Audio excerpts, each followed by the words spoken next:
मौर्य साम्राज्य हिस्ट्री की बुक्स से लेकर टीवी तक इस साम्राज्य के बारे में हर कोई बात करता है। तो क्या था ये मौर्य साम्राज्य? इसकी शुरुआत कैसे हुई, कहाँ हुई, कौन से थे वो महान राजा जिन्हें आज भी याद किया जाता है, क्यों उन्हें चक्रवर्ती कहा जाता है? मौर्य डायनेस्टी एक प्राचीन साम्राज्य था जो कि इंडिया की हिस्ट्री में बहुत इम्पोर्टेंट है। ये साम्राज्य था जिसकी कहानी लिखी थी खुद अर्थशास्त्र के ज्ञानी चाणक्य ने। नमस्कार दोस्तों, मैं इशिका कपूर हमारे चैनल में आपका फिर से स्वागत करती हूँ। आज हम बात कर रहे हैं मौर्य साम्राज्य की। मौर्य साम्राज्य की शुरुआत होती है चंद्रगुप्त मौर्य से। एक समय था जब भारत में अलग अलग राजाओं की लड़ाई थी और इस लड़ाई में एक युवा राजकुमार चंद्रगुप्त मौर्य ने अपनी किस्मत बदली। उसने अलेक्जेंडर द ग्रेट के आक्रमण से भारत को बचाया और मौर्य साम्राज्य की नींव रखी।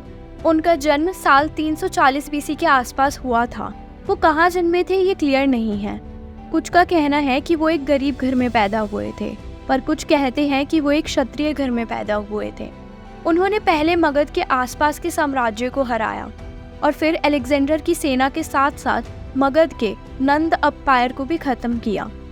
इसके बाद करीब 2 साल तक वो सेल्यूकस निकेटर से लड़े, जिसे एक शादी प्रस्ताव से खत्म किया गया। उनका साम्राज्य बंगाल से अफगानिस्तान तक फैला हुआ था, उत्तर भारत से लेकर मध्य और दक्षिण भारत तक था। वो एक युग की शुरुआत करने वाले थे जिसका प्रभाव उनके वंशजों के साम्राज्य पे भी पड़ा।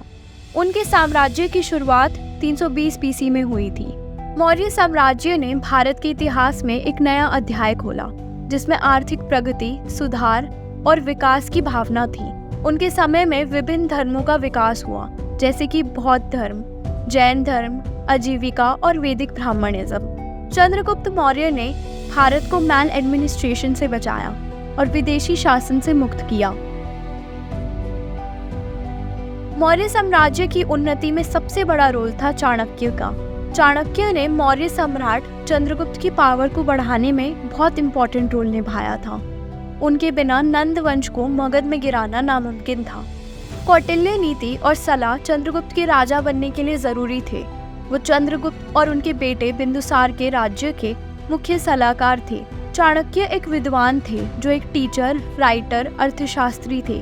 उन्होंने अर्थशास्त्र लिखा जो राजनीति और अर्थशास्त्र पर एक प्रभावशाली ग्रंथ है।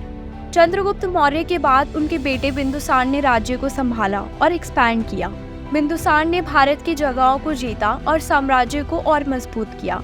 उनके राज के दौरान मौर्य साम्राज्य में सोने की सड़कें और ट्रेड रूट्स को बनाया गया जो बिजनेस और ट्रेड में तेजी से बदलाव लाए।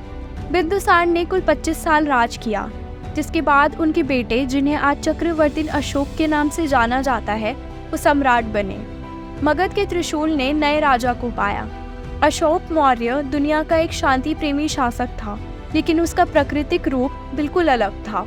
अशोक मौर्य एम्पायर के तीसरे सम्राट थे और उनका रोल बहुत ही इम्पोर्टेंट था।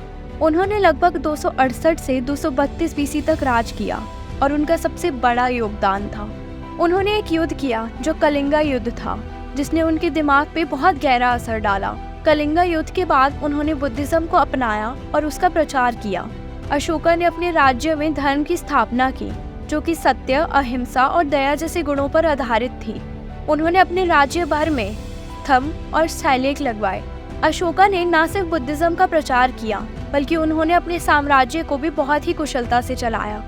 अशोका के राज्य में अहिंसा, सत्य और दया जैसे सिद्धांतों पर चलने की कोशिश की गई थी। अशोका की डेथ के बाद इस साम्राज्य का डाउनफॉल शुरू हो गया।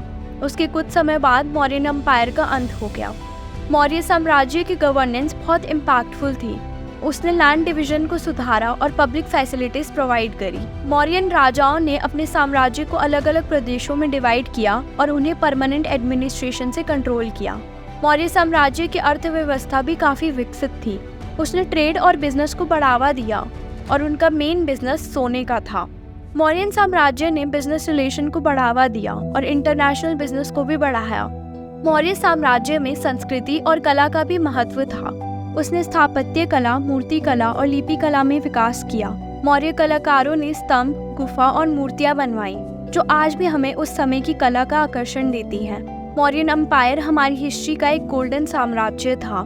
हिस्ट्री की ऐसी और वीडियोस के लिए हमारे चैनल को सब्सक्राइब करना मत भूलना। और अगर आपको वीडियो पसंद आई हो तो do like, comment and share.